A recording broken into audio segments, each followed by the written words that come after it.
సమీక్షలు సమావేశాలు కీలక నిర్ణయాలు ప్రారంభోత్సవాలు కీలక ఆదేశాలు అధికారులకు వార్నింగ్లు ఈ వీక్ కూడా ఏపీ పాలనకు సంబంధించి చాలా విషయాలు జరిగాయి. మరి ఈ వీక్ లో ఏపీ సీఎం చంద్రబాబు తీసుకున్న కీలక నిర్ణయాలేంటి? ఆ నిర్ణయాలు ఏపీ డెవలప్మెంట్ పై ఎలాంటి ఇంపాక్ట్ చూపబోతున్నాయి? వీటికి సంబంధించిన అన్ని వివరాలు ఇప్పుడు చూద్దాం.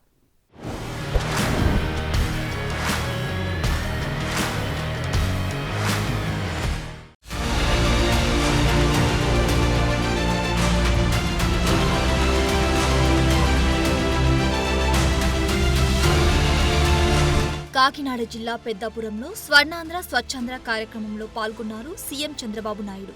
స్వచ్ఛతా ర్యాలీలో సీఎం పాల్గొన్నారు. ఈ ర్యాలీలో ప్రజాప్రతినిధులు, మెడికల్ విద్యార్థులు, స్థానికులు పెద్ద ఎత్తున పాల్గొన్నారు. ర్యాలీ అనంతరం అక్కడి మ్యాజిక్ ట్రైన్లను సీఎం పరిశీలించారు. వాటి నిర్మాణం, ఉపయోగం గురించి పారిశుధ్య సిబ్బందిని అడిగి తెలుసుకున్నారు. వీటి ద్వారా భూగర్భ జలాల పెరుగుదలతో పాటు పారిశుధ్య నిర్వహణ భారం కూడా తగ్గుతుందని కార్మికులకు వివరించారు.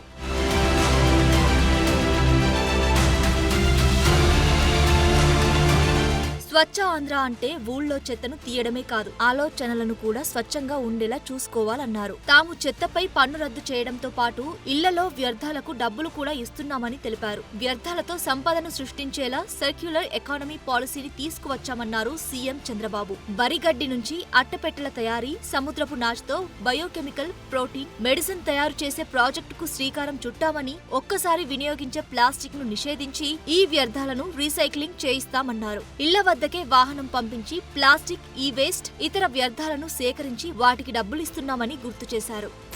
చెత్తని ఏ విధంగా సంపద చేయొచ్చునో ఆలోచిస్తున్నాం. అనేక మార్గాలున్నాయి. ఇంటి దగ్గరనే చెత్త నుంచి కాంపోస్ట్ తయారు చేయడం, అదే మరి ఒకేసారి వాడే ప్లాస్టిక్ నిషేధం చేయడం, ఈ వేస్ట్ని ఏ విధంగా మేనేజ్ చేయాలో రీసైక్లింగ్ పంపేయడం, ఇవన్నిటికీ ఒక ఆలోచన విధానాన్ని తీసుకొచ్చాం. ఈరోజే నేను వెళ్ళాను, ఇక్కడ ఒక వెహికల్ కూడా పంపిస్తున్నాం.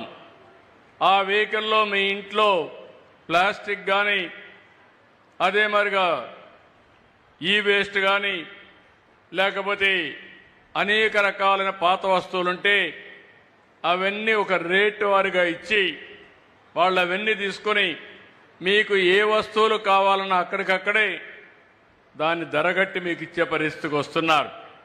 అంటే మీరు ఒకప్పుడు మీ ఇంట్లో దోచుకునేవారు, ఈ ప్రభుత్వం మీ ఇంట్లో వేస్ట్ను కూడా 10 రూపాయలు ఇచ్చే మార్గం చూపిస్తుందని మీ అందరికీ విజ్ఞప్తి చేస్తున్నా. అది గడిచిన ప్రభుత్వానికి ఈ ప్రభుత్వానికి తేడా.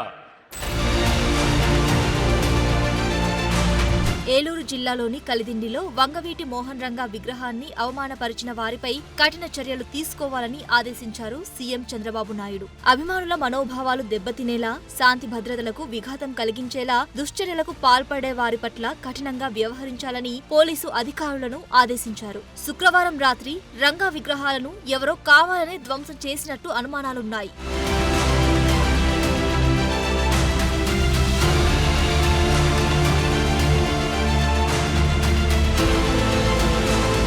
ఎన్డీఏ కూటమి ప్రతిపాదించిన ఉపరాష్ట్రపతి అభ్యర్థి సిపి రాధాకృష్ణన్తో సీఎం చంద్రబాబు భేటీ అయ్యారు. ఉపరాష్ట్రపతి ఎన్నికల్లో రాధాకృష్ణన్ కు సంపూర్ణ మద్దతు ఇస్తున్నట్టు ప్రకటించారు. రాధాకృష్ణన్ గౌరవించదగ్గ వ్యక్తి అని, తన పనితీరుతో దేశ గౌరవాన్ని పెంచుతారని ఆశిస్తున్నట్టు తెలిపారు.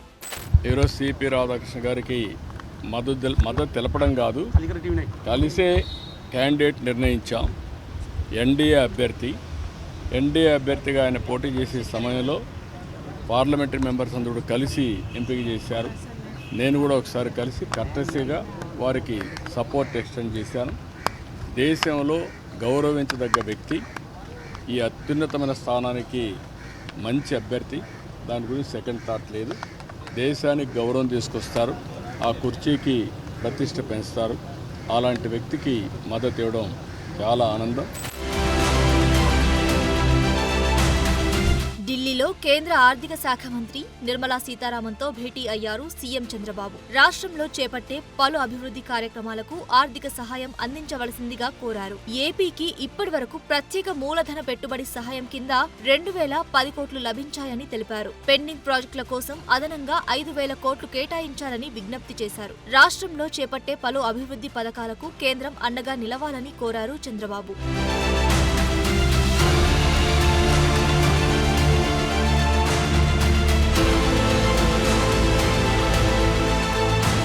కాకినాడ జిల్లా ధరియాల తిప్ప సమీపంలో సముద్రంలో ఓఎన్జీసీ గ్యాస్ పైప్ లీక్ ఘటనపై సీఎం చంద్రబాబు సమీక్ష నిర్వహించారు. అర్ధరాత్రి 1:30 గ్యాస్ లీక్ తో మంటలు భారీగా ఎగిసిపడ్డాయని, గంటన్నర వ్యవధిలోనే గ్యాస్ సరఫరా నిలిపివేసి లీక్ అరికట్టామని అధికారులు స్పష్టం చేశారు. ఈ ఘటనలో ఎలాంటి ప్రాణ నష్టం, ఆస్తి నష్టం జరగలేదని ఆయన దృష్టికి తీసుకొచ్చారు. లీక్ అయిన పైప్ ను మొత్తం తనిఖీ చేసి సమీప గ్రామాల ప్రజలు ఆందోళనకు గురికాకుండా చర్యలు తీసుకోవాలని సీఎం ఆదేశించారు.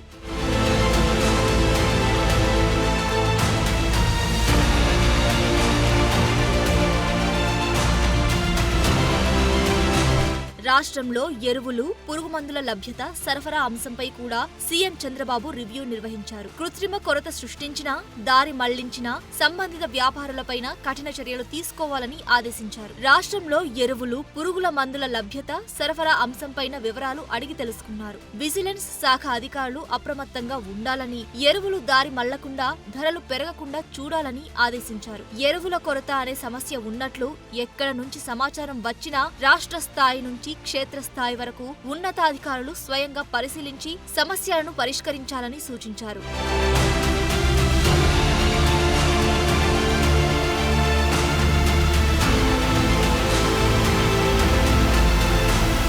కృష్ణా, గోదావరి నదుల వరద పరిస్థితులపై సీఎం చంద్రబాబు సమీక్ష నిర్వహించారు. కృష్ణా, గోదావరి నదులకు వస్తున్న వరద ప్రవాహాలు, పలు ప్రాంతాల్లో నీటి మునిగిన పంటలు, నివాస సముదాయాలకు సంబంధించిన వివరాలను అధికారులు సీఎంకు తెలిపారు. వరద ప్రభావిత ప్రాంతాల్లోని ప్రజలు ఎలాంటి ఇబ్బందులు పడకుండా ముందస్తు జాగ్రత్తలు తీసుకోవాలని ఈ సందర్భంగా సీఎం ఆదేశించారు.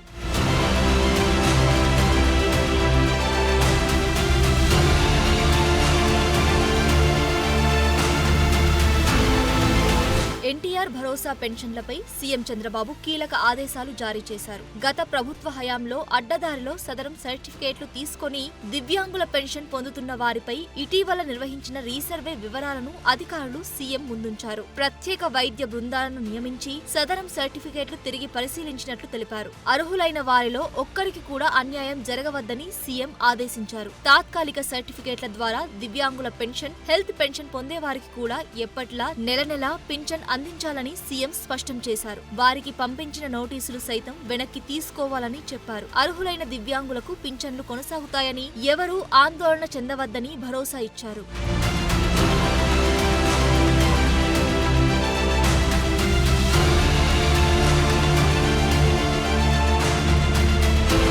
రాష్ట్రంలో ఓడరేవుల అభివృద్ధి, మౌలిక సదుపాయాల కల్పనకు సంబంధించి ఏపీఎం టెర్మినల్స్ సంస్థ ఏపీ ప్రభుత్వంతో ఒప్పందం కుదుర్చుకుంది. ఈ ఒప్పందం మేరకు రామాయపట్నం, మచిలీపట్నం, మూలపేట పోర్టుల్లో 9,000 కోట్లతో ఆధునిక టెర్మినల్స్, కార్గో హ్యాండ్లింగ్ వ్యవస్థలను ఏర్పాటు చేస్తారు. దీనివల్ల 10,000 మందికి ఉద్యోగ ఉపాధి అవకాశాలు కలగనున్నాయి.